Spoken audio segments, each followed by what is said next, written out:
Let's continue our next lesson objective 1.2b. Define the equality of two complex numbers. First thing yang kita akan belajar dalam equality of two complex number ni adalah algebraic operations on complex numbers. The property of equality and operations of addition, subtraction, multiplication and division of the real numbers can be extended to complex number. So maksudnya dekat sini, kita equality ke operasi tambah, tolak, darab, bahagi sebenarnya boleh digunakan dalam complex number. Cumanya cara kita nak guna dia, ni baru nak belajar. Okay? So what is the equality of two complex number? Two complex numbers x plus yi and u plus vi are equal if and only if x equals to u and y equals to v. So dua complex number, which is kita ada contoh x tambah yi dengan u tambah vi. Okay? Jadi dia akan equal, dua complex number ni akan equal sekiranya x ni sama dengan u. Maksudnya real part mesti sama dengan real part. So itu maksud x equals to u. Real dengan real.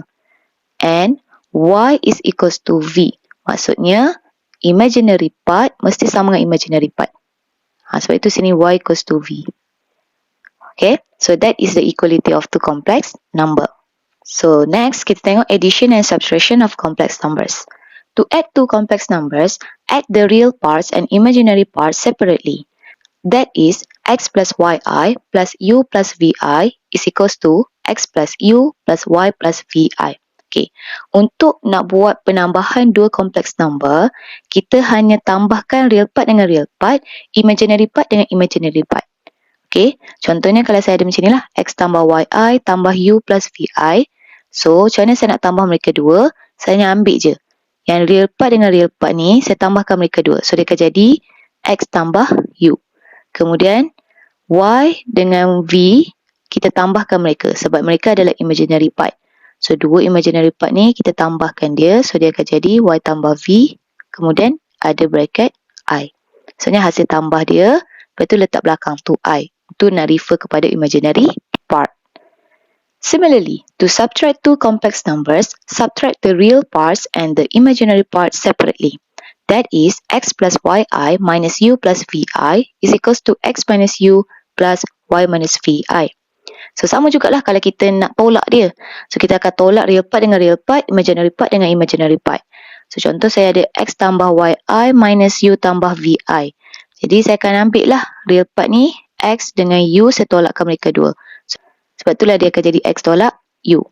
Kemudian imaginary part dengan imaginary part saya tolakkan mereka. So that's why dia akan jadi y minus vi. Multiplication of complex number.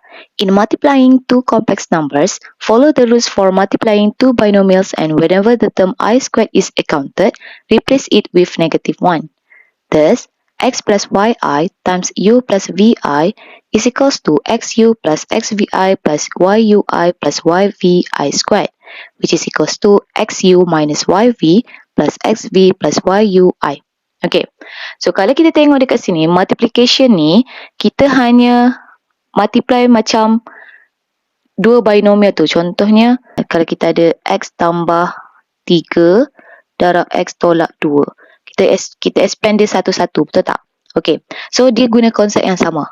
Okay, ini kalau kita involve dengan real number kan.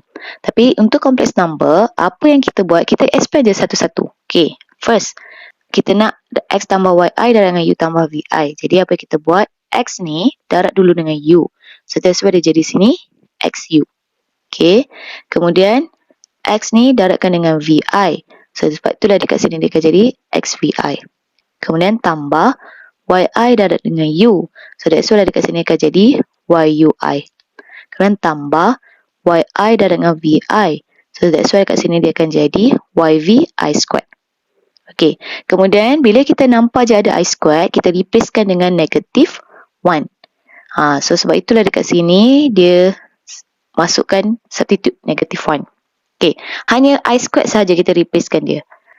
Okay, then kita pun simplify lah dia. Okay, so kamu nampak dekat sini, ini real part sebab dia tak ada I. Okay, kemudian yv squared ni, bila kita dah darab dengan -1, so dia akan dah hilang I tu.